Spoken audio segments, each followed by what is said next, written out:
तो हमने इस चैप्टर में रासायनिक अभिक्रियाओं में एवं समीकरण में अभी तक ये पढ़ा था कि हमारे डेली रूटीन में, डेली जीवन में कुछ-कुछ ऐसी चीज़ें होती हैं जो हमारे टेक प्लेस करती हैं, लेकिन हमें उसके बारे में पता नहीं चलता है कि हुआ क्या है। जैसे गर्मियों में अगर दूध बाहर रखा हो तो दूध फट जाता है, हमारा जो लोहा है वो जंग खा जाता है, जो हमारी चाँदी है वो काली पड़ जाती है। तो ऐसी क्या चीज़ होती है, ऐसी क्या अभिक्रिया होती है जिसकी वजह से वो ये सारी चीज़ें हमारी हो जाती हैं।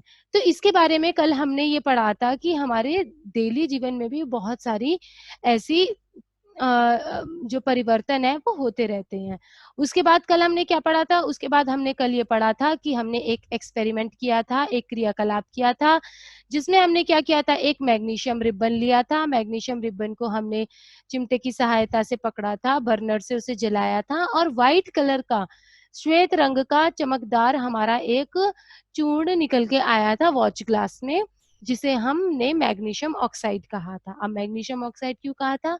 क्योंकि वो जो रिबन था वो मैग्नीशियम का था, जो रिबन था वो हमारा मैग्नीशियम का था और वो हमारे एनवायरनमेंट में, वायुमंडल में, वायु के वातावरण में हमारे ऑक्सीजन के संपर्क में आया था, जिसके कारण उसने मैग्नीशियम ऑक्साइड हमारी बना दी थी। ठीक है? और हमने एक और क्रियाकलाप किया था, जिसमें हमने कल क्या पढ़ा था कि हमने एक शंक्वाकार फ्लास्क में दानेदार जस्ता डाला था, उसमें हमने सल्फ्यूरिक एसिड डाला था और क्या हुआ था उसमें हाइड्रोजन गैस हमारी निकली थी। तो हमें ये पता चल गया था कि अगर कोई भी रासायनिक अभिक्रिया होगी, तो हमें कैसे पता चलेगा कि कोई रासायनिक अभिक्रिया हुई है। तो रासायनिक अभिक्रिया को पता लगाने के हमारे कुछ-कुछ तरीके हैं, उसमें से एक तरीका हमारा क्या था? अवस्था में परिवर्तन। अवस्था में परिवर्तन हो जाता है, जैसे कि अगर कोई हमारी ठोस है, तो वो द्रव्य में हो जाती है, द्रव्य है, तो वो गैस में हो जाती है। या फिर उसका रंग बदल जाता है, मानो कि अभिक्रिया से पहले रंग उसका सफ़ेद था और अभिक्रिया के बाद उसका रंग लाल हो गया। फिर तीसरा क्या हमने कहा था? गैस का निकलना, जैसे कि हमने ये क्रियाकलाप किया था दानेदार जस्ता वाला। तो इसमें क्या हुआ था कि हमने जब ये दानेदार जस्ता और सल्फ्यूरिक अम्ल को जब डाला था तो हाइड्रोजन गैस हमारी निकली थी। तो इसका मतलब ये हुआ कि अगर कोई गैस निकल रही है कोई क्रियाकलाप करते टाइम, तो भी हमारी एक रासायनिक अभिक्रिया हुई है। या फिर तापमान में परिवर्तन, जैसे पहले कोई चीज़ ठंडी थी और बाद में कोई चीज़ क्या हो गई है, गरम हो गई है, या उल्टा कोई चीज़ गरम थी बाद में वो ठंडी हो गई है। तो इस तरीके का अगर कोई भी चेंज आता है हमारा, तो इसका मतलब होता है कि रासायनिक अभिक्रिया हुई है। ये हमने अपनी पिछली क्लास में पढ़ा था। तो आज जो है, आज हम ये केमिस्ट्री का बहुत ही ज़्यादा इम्पोर्टेंट जो टॉपिक है, वो हम आज पढ़ने जा रहे हैं, जो है रासायनिक समीकरण। और इसको इंग्लिश में क्या कहते हैं हम? इसको हम इंग्लिश में कहते हैं केमिकल इक्वेशन और हिंदी में हम इसे कहते हैं रासायनिक समीकरण। ये हम इसे कहते हैं रासायनिक समीकरण। तो अब हम पढ़ते हैं। इन्होंने ये बात कर रहे हैं हमारे उस वाले क्रियाकलाप की जिसमें हमने क्या किया था? मैग्नीशियम को ऑक्सीजन के साथ के प्रेजेंस में जलाया था। तो इस क्रियाकलाप का विवरण, जब अब ये क्या बता रहे हैं, जब ऑक्सीजन की उपस्थिति में मैग्नीशियम रिबन का दहन होता है, तब मैग्नीशियम ऑक्साइड में परिवर्तित हो जाता है। ये हम पढ़ चुके हैं, ठीक है। वाक्य के रूप में किसी रासायनिक अभिक्रिया का विवरण बहुत लंबा हो जाता है, इसे संक्षिप्त रूप में लिखा जा सकता है। इसे शब्द समीकरण के रूप में लिखना सबसे सरलतम विधि है। तो अब हम क्या करते हैं, मैं आपको एक अपनी स्क्रीन ओपन करके दिखा रही हूँ। उसमें मैं आपको ये पहले समझा देती हूँ कि चीजें क्या हो रही हैं। उसके बाद क्या होगा कि आपको, हम फिर जब फर्दर पढ़ेंगे तो हमको समझ में आ जाएगा कि हम किस बारे में बात कर रहे हैं, ठीक है। तो अब हम क्या कर रहे हैं, हम पढ़ेंगे, क्या पढ़ेंगे हम पढ़ रहे हैं यहाँ पे रासायनिक अभिक्रिया, ठीक है। अब रासायनिक अभिक्रिया, रासायनिक अभिक्रिया का पहला हमने क्या किया था, अगर मैं इस तरीके से लिखूं कि यदि मैग्नीशियम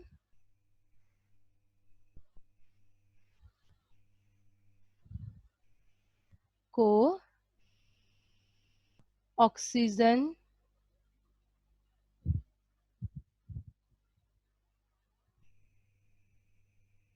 वायु में जलाया जाए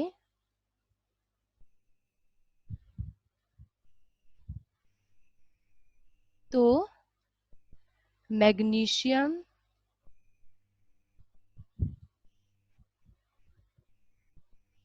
ऑक्साइड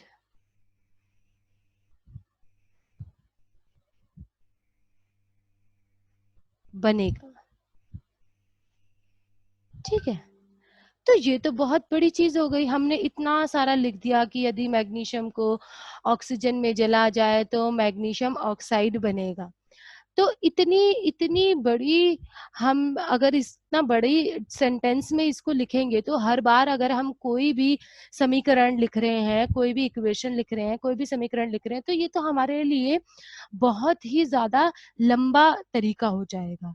तो फिर इसके लिए दूसरा तरीका इन्होंने क्या निकाला, दूसरा तरीका इन्होंने निकाला शब्द समीकरण।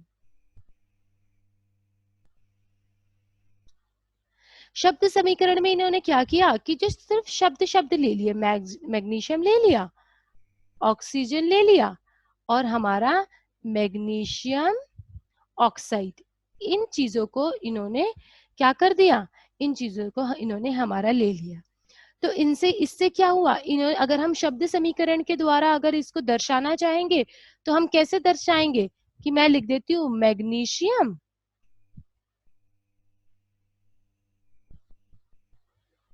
प्लस ऑक्सीजन, और इसने हमारा क्या बना दिया, इसने हमारा बना दिया मैग्नीशियम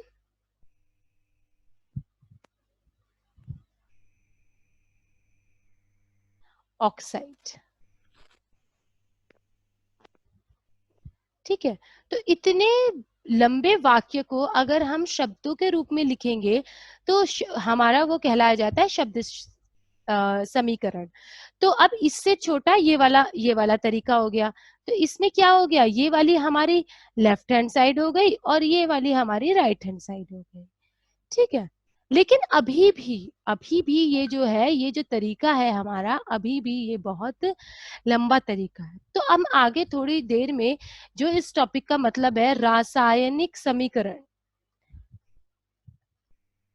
रासायनिक समीकरण, फिर रासायनिक समीकरण में हम क्या करते हैं, हम इनका जो फॉर्मूला होता है हमारा इसका, उसके उनके फॉर्मूले के उसके सिंबल के हिसाब से लिखते हैं। जैसे कि मैग्नीशियम का क्या होता है हमारा, Mg होता है, प्लस ऑक्सीजन का क्या होता है, O2 होता है, और उसने क्या दिया, MgO, उसने MgO दे दिया। तो इन्होंने हमारे हमारे ये डिफरेंट डिफरेंट अलग अलग तरीके बताए हैं कि या तो आप इनको सेंटेंस के फॉर्म में लिख लो, या तो आप शब्दों के फॉर्म में लिख लो, या तो फिर आप उनको रासायनिक समीकरण के तरीके से उनके सिंबल्स के तौर पे लिखो। तो ज्यादातर जो है हमारा केमिस्ट्री में ये वाला ही तरीका यूज होता है। ये वाले तरीके हमारे बहुत कम यूज होते हैं क्योंकि ये बहुत ज्यादा लंबे तरीके हैं। अगर ये तो एक छोटी सी समीकरण है, अगर हम मान लो कि हमारी बहुत लंबी समीकरण हुई तो हम इतना सारा तो लिखते ही रह जाएंगे।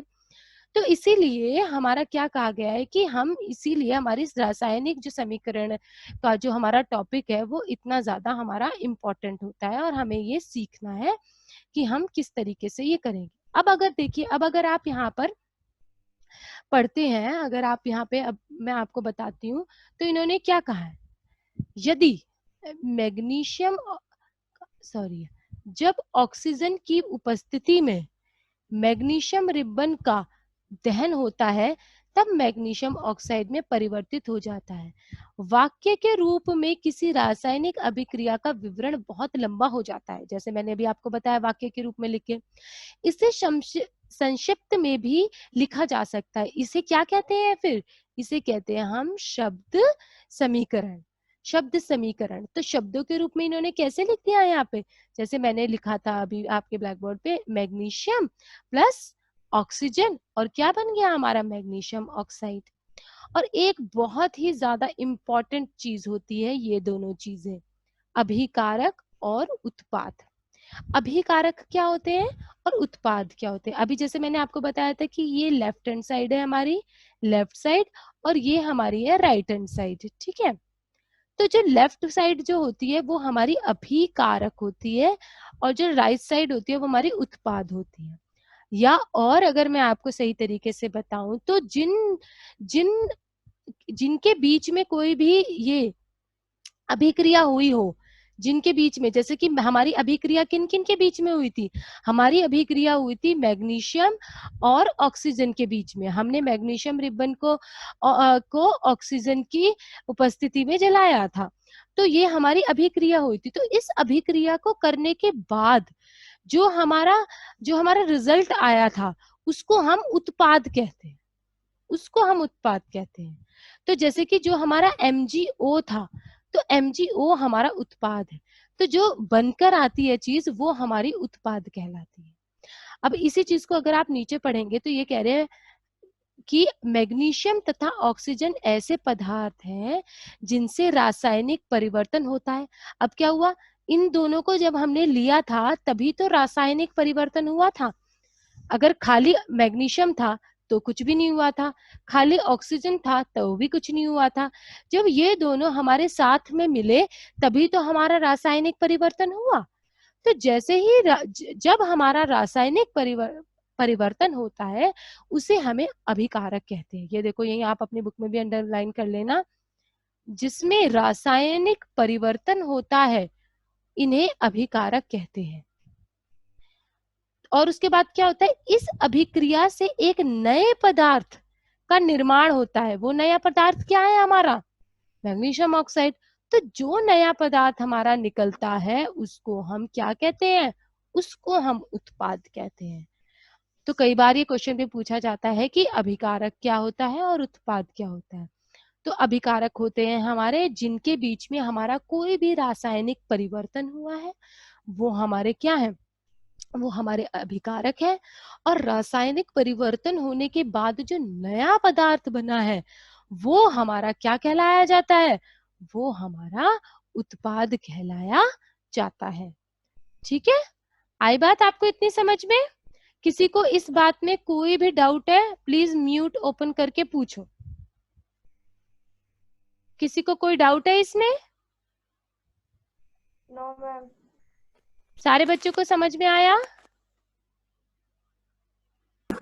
Yes ma'am. कोई दिक्कत, किसी को कोई परेशानी, कोई ऐसी चीज जो समझ में ना आई हो? I have not any. सबको समझ में आ गया? Yes ma'am. ठीक है, ओके डन। तो हम फिर, अगर आपको समझ में आ गया बहुत अच्छी बात है, फिर अब हम नीचे चलते हैं। अब नीचे देखो इन्होंने हमें क्या बोला है, नीचे हमें इन्होंने वही बात बताई है जो मैंने अभी आपको बोर्ड पे समझाई थी। तो इन्होंने क्या बताया है, शब्द समीकरण में अभिकारकों के उत्पाद में परिवर्तन को उनके मध्य एक तीर का निशान लगाकर दर्शाया जाता है। ठीक है,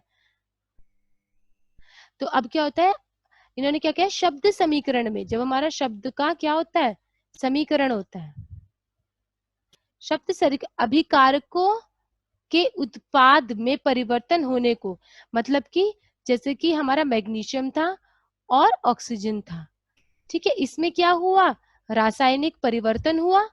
ठीक है, इसमें क्या हुआ, हमारा परिवर्तन हुआ।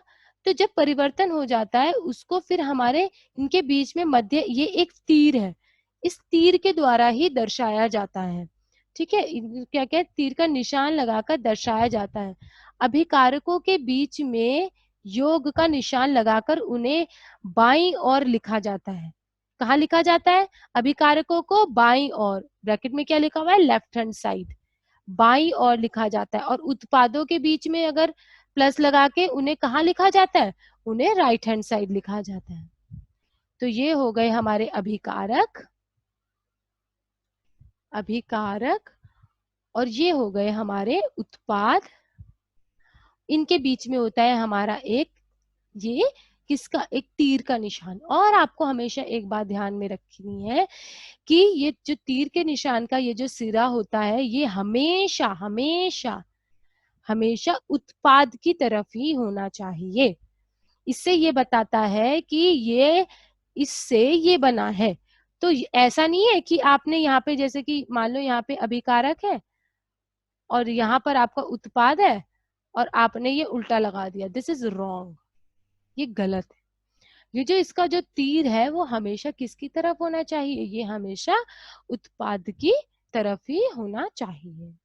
ठीक है, अब हम इसमें आगे बढ़ते हैं। आगे हमारे क्या है, रासायनिक समीकरण लिखना। अब क्या है, अब हम रासायनिक जो समीकरण है उनको लिखना सीखेंगे, क्योंकि अब हमने वो कैसे काम करते हैं, लेफ्ट हैंड साइड में क्या होता है, अभिकारक क्या होता है, उत्पाद क्या होता है, ये सारी चीजें तो हमने समझ ली। लेकिन अब हमारे लिए बहुत ज्यादा जरूरी है समझना कि रासायनिक समीकरण हम किस तरीके से लिखेंगे। अब इसमें कुछ बातें हैं जो हमें बहुत ज्यादा ध्यान में रखनी है, वो मैं आपको बताती हूँ। देखिए, क्या रासायनिक समीकरण के निरूपण की इससे भी संक्षिप्त विधि है? इससे पहले हमने क्या पढ़ी थी, इससे पहले हमने पढ़ी थी शब्द समीकरण, है ना। तो मैंने जब आपको बोर्ड दिखाया था तो उसमें आपको पहले मैंने वाक्य समीकरण दिखाया था जिसमें हमने पूरा लिखा था, पूरा, यदि मैग्नीशियम को ऑक्सीजन के संपर्क में लाया जाए तो मैग्नीशियम ऑक्साइड। फिर हमने क्या पढ़ा, फिर हमने पढ़ा शब्द समीकरण। शब्द समीकरण में हमने क्या पूरा पूरा लिखा, मैग्नीशियम प्लस ऑक्सीजन, तीर लगाया, फिर हमने लिखा मैग्नीशियम ऑक्साइड। अब ये पूछ रहे हैं कि क्या शब्द समीकरण से भी छोटा संक्षिप्त कोई और तरीका भी हो सकता है? बिल्कुल हो सकता है, यस बिल्कुल हो सकता है। उसे कहते हैं हम रासायनिक समीकरण। उसे हमने रासायनिक समीकरण करते हैं और उसमें हम क्या कहते हैं, रासायनिक सूत्र, रासायनिक सूत्रों का उपयोग करते हैं। जैसे मैग्नीशियम जो है, मैग्नीशियम, मैग्नीशियम का रासायनिक सूत्र क्या है, रासायनिक सूत्र है इसका Mg। तो ये कह रहे हैं रासायनिक सूत्र मतलब केमिकल फॉर्मूला भी कहते हैं उसे इंग्लिश में, सूत्र मतलब फॉर्मूला। ठीक है, तो ये जो इनका जो रासायनिक सूत्र है, अगर हम उनको लिख लिख के अपना समीकरण दिखाएंगे तो वो हमारा शब्द समीकरण से भी और छोटा हो जाएगा। उसके बाद इन्होंने क्या बताया, रासायनिक समीकरण किसी रासायनिक अभिक्रियाओं को दर्शाता है। ठीक है, अब ये बहुत इंपॉर्टेंट बात है। अब रासायनिक समीकरण, रासायनिक समीकरण मैंने लिख दिया, ठीक है, ये मैंने एक रासायनिक समीकरण लिख दिया। अब ये क्या दर्शा रहा है हमें, ये हमें ये दर्शा रहा है कि जरूर जरूर कोई रासायनिक अभिक्रिया हुई है, मतलब कि किसी न किसी कुछ कुछ रासायनिक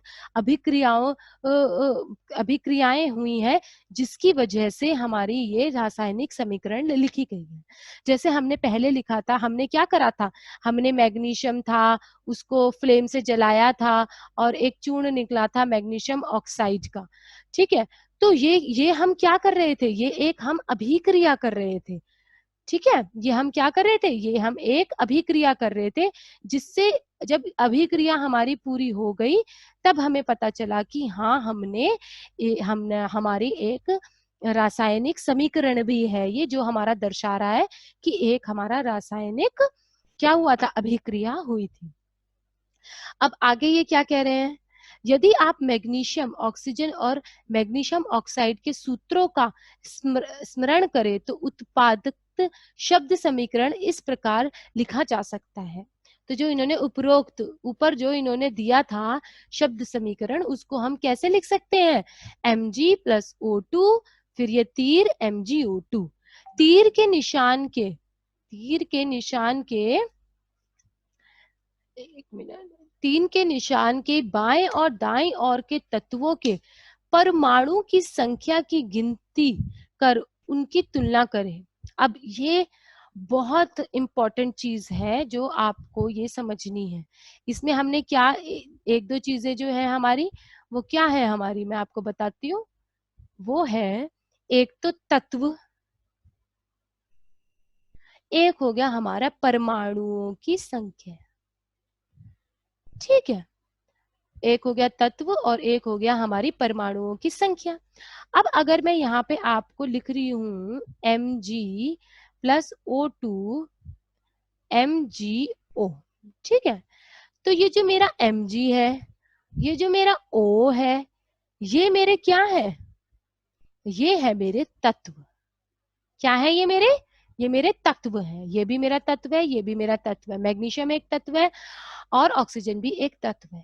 ठीक है, ये जो इसके नंबर है 2, ये 2 क्या है, ये है मेरी परमाणु की संख्या। परमाणु की संख्या। तो ये मुझे ये कह रहे हैं कि यहाँ पे जो इन्होंने लिखा है कि तीर के दोनों साइड, मतलब कि बाएं और दाएं दोनों साइड, मतलब लेफ्ट हैंड साइड और राइट हैंड साइड, दोनों साइड क्या जो तत्व है उनके जो परमाणुओं की संख्या है, क्या वो इक्वल है, क्या वो सेम है। अब जैसे कि अगर मैं अभिकारक वाली साइड की बात कर रही हूँ, ठीक है, अभिकारक वाली साइड, और ये है मेरी उत्पाद वाली साइड। ठीक है, अब उत्पाद, अब मैं ऐसा करती हूँ कि आपको बताती हूँ। अभिकारक वाली साइड में मैग्नीशियम में इसके तत्व में इसके परमाणु की कितनी संख्या है, 1 है। और यहाँ पे इस ऑक्सीजन के तत्व में परमाणु की संख्या कितनी है, 2 है। और यहाँ पे उत्पाद वाली साइड में मैग्नीशियम के तत्व की संख्या कितनी है, परमाणु की संख्या कितनी है, 1 है। और ऑक्सीजन के परमाणु की संख्या कितनी, 1 है। तो इसका मतलब अभिकारक में जो नंबर है और जो उत्पाद में जो नंबर है, क्या वो सेम है। अगर वो, हमारे केस में तो ये सेम नहीं है, तो ये एक हमारी संतुलित रासायनिक समीकरण नहीं है, ये हमारी असंतुलित है। मतलब कि ये हमारी जो रासायनिक समीकरण है ये हमारी ठीक नहीं है, क्योंकि हमारी संतुलित रासायनिक समीकरण तभी होता है जब हमारे दोनों तरफ, अभिकारक और उत्पाद दोनों तरफ जो तत्व है उनके जो परमाणु है, उनकी जो संख्या है वो अगर सेम है। अगर यहाँ 1 है तो यहाँ भी 1 होनी चाहिए, अगर यहाँ 2 है तो यहाँ पर भी 2 ही होनी चाहिए। ठीक है, तो ये जो इन्होंने, अब देखो, अब आप पढ़ोगे आपको समझ में आएगा। तीर के निशान के बाईं और दाईं ओर के तत्वों के, तत्व मतलब ये, के परमाणुओं की संख्या ये की गिनती कर उनकी तुलना करें। हाँ, हमने तुलना करी। क्या दोनों तत्वों के परमाणुओं की संख्या समान है? नहीं।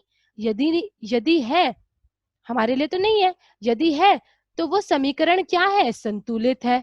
ठीक है, यदि नहीं है तो समीकरण असंतुलित है। तो ये जो है हमारी, ये हमारी असंतुलित समीकरण है। ठीक है, क्योंकि हमारे दोनों तरफ तत्वों के परमाणुओं की संख्या सेम नहीं है। अब ये क्या करें, यदि नहीं तो समीकरण असंतुलित है, क्योंकि समीकरण के दोनों ओर का द्रव्यमान बराबर नहीं है। किसी अभिक्रिया का ऐसा ऐसा रासायनिक समीकरण ढांचा रासायनिक समीकरण कहलाता है। तो ये कह रहे हैं कि अगर इस तरीके की कोई, अगर ऐसा होता है तो उसे हमारी ये हमारी संतुलित नहीं है, ये हमारी, इसको हम कह सकते हैं कि ये रासायनिक समीकरण का ढांचा है, लेकिन ये हमारी सही संतुलित रासायनिक समीकरण नहीं है, ये सिर्फ उसका ढांचा है। अभी हमें इसे ठीक तरीके से करना होगा, दोनों तरफ हमें इनके परमाणुओं की संख्या को बराबर करना होगा, तब जाकर ये एक संतुलित रासायनिक समीकरण कहलाई जाएगी। ठीक है, तो कल हम क्या करेंगे, आज हमें ये पता चल गया कि संतुलित और असंतुलित रासायनिक समीकरण क्या होती है। तो कल हम क्या करेंगे, ये जो हमारी असंतुलित रासायनिक समीकरण है, किसी भी असंतुलित रासायनिक समीकरण को हम संतुलित रासायनिक समीकरण कैसे करेंगे, वो हम कल सीखेंगे और ये बहुत इम्पोर्टेंट चीज है। अगर आपको ये चीज समझ में आ गई ना, तो आपको 11th में 12th में कभी भी कोई दिक्कत नहीं होगी, क्योंकि हमेशा जो भी आपकी समीकरण है वो हमेशा संतुलित ही होनी चाहिए, क्योंकि असंतुलित जो समीकरण होती है उनसे हमारे कोई भी उत्पाद नहीं निकलता है। अब तो हमारे हमेशा अभिकारक और उत्पाद दोनों की तरफ जितने भी हमारे तत्व हैं, उन सब के तत्वों में जितने भी हमारे परमाणु हैं, उन सब की संख्या हमारी क्या होनी चाहिए, सेम होनी चाहिए, बराबर होनी चाहिए। और अगर ऐसा नहीं है तो वो असंतुलित है, और वो सिर्फ और सिर्फ क्या है, एक क्या है, ये एक रासायनिक समीकरण का सिर्फ एक ये ढांचा है, ये रासायनिक समीकरण नहीं है। ठीक है, कोई कोई कोई किसी को कोई